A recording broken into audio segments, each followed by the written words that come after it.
नमस्कार. श्री स्वामी समर्थ. तुमचं मनापासून स्वागत आहे या चॅनलवर श्री स्वामी समर्थ अनुभवांची साक्ष. इथे शब्दांपेक्षा अनुभव बोलतात. शांततेतून उमटलेली जाणीव इथे प्रत्येक कथेत जाणवते. जय जय रघुवीर समर्थ.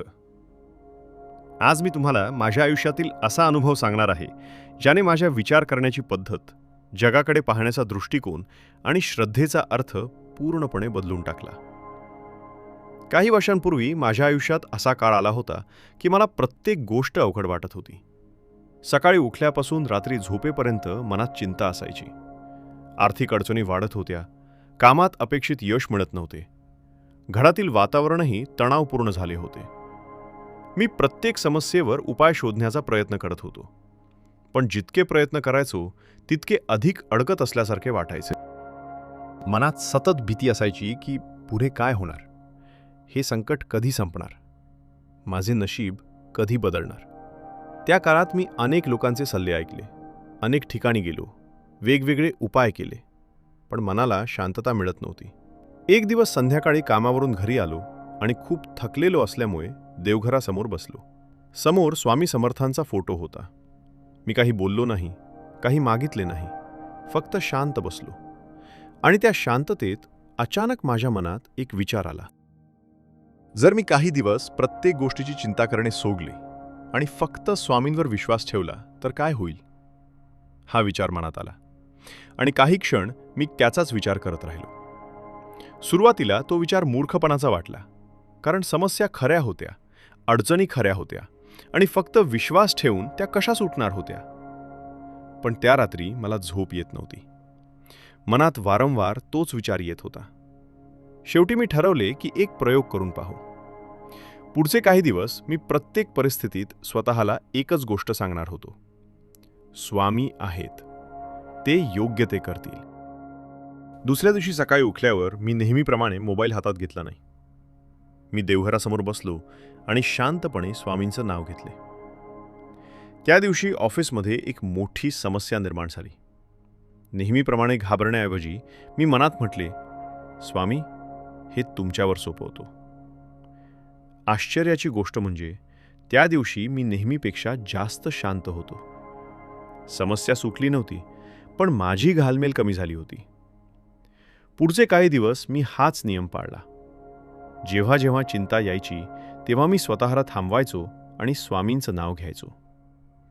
सुरुवातीला खूप कठीण वाटले. मन पुन्हा पुन्हा भीतीकडे जायचे, भविष्याचा विचार करायचे. पण मी प्रत्येक वेळी स्वतःला आठवण करून द्यायचो की हा प्रयोग आहे.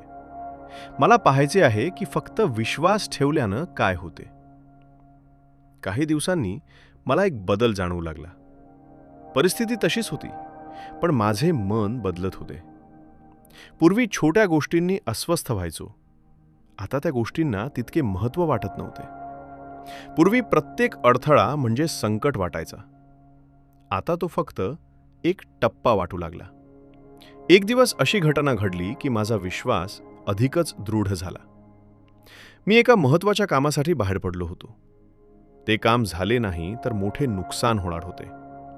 सर्व तयारी करूनही शेवटच्या क्षणी अडथळा निर्माण झाला. पूर्वी असते तर मी पूर्णपणे घाबरलो असतो, पण त्या दिवशी मी शांत राहिलो. मनात फक्त स्वामींचे नाव घेत राहिलो. आणि ज्या व्यक्तीने मदत करण्यास नकार दिला होता त्याच व्यक्तीचा काही वेळाने फोन आला आणि त्याने स्वतःहून मदत केली. ही घटना लहान वाटेल, पण माझ्यासाठी ती खूप मोठी होती. कारण मी पहिल्यांदा अनुभवत होतो की घाबरून, रागावून किंवा ताण घेऊन ज्या गोष्टी साध्य होत नव्हत्या त्या शांत राहिल्यावर सहज घडत होत्या. दिवस पुढे जात होते आणि माझा प्रयोग सुरू होता. मी स्वामींकडे चमत्कार मागत नव्हतो, मी फक्त विश्वास ठेवण्याचा प्रयत्न करत होतो. काही वेळा परिस्थिती कठीण व्हायची, काही वेळा मन खचायचे, काही वेळा वाटायचे की काहीच बदलत नाही. पण प्रत्येक वेळी मी एकच गोष्ट करायचो: स्वामींचं नाव घ्यायचो आणि स्वतःला सांगायचो की माझे काम प्रयत्न करणे आहे, परिणामाची चिंता करणे नाही. हळूहळू माझ्या आयुष्यात लहान लहान बदल घडू लागले. काही जुनी अडकलेली कामे पूर्ण झाली, काही नवीन संधी मिळाल्या, घरातील वातावरण सुधारू लागले. पण सर्वात मोठा बदल बाहेर नव्हता, तो माझ्या आत झाला होता. मला समजू लागले होते की श्रद्धा म्हणजे सर्व काही आपल्या मनाप्रमाणे घडेल अशी अपेक्षा ठेवणे नाही.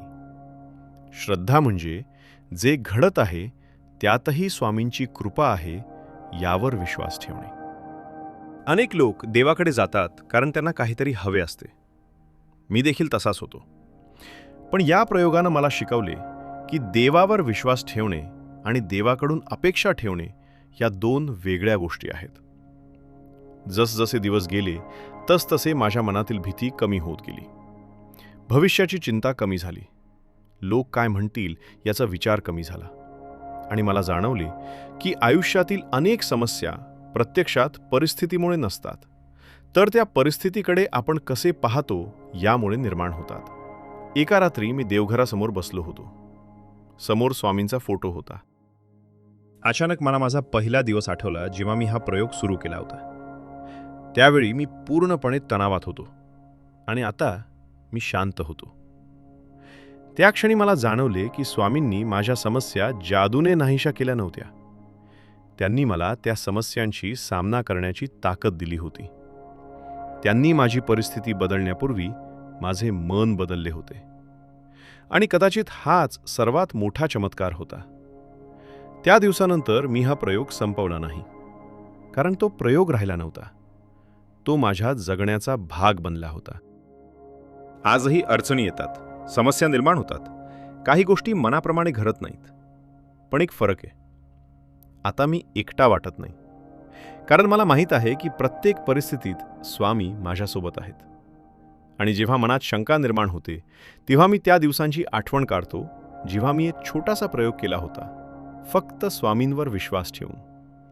आणि त्या प्रयोगाने माझे संपूर्ण आयुष्य बदलून टाकले. जय जय रघुवीर समर्थ. स्वामी समर्थांची साथ आपल्या आयुष्याला स्थैर्य देत राहो. पुढील अनुभवानिशी लवकरच.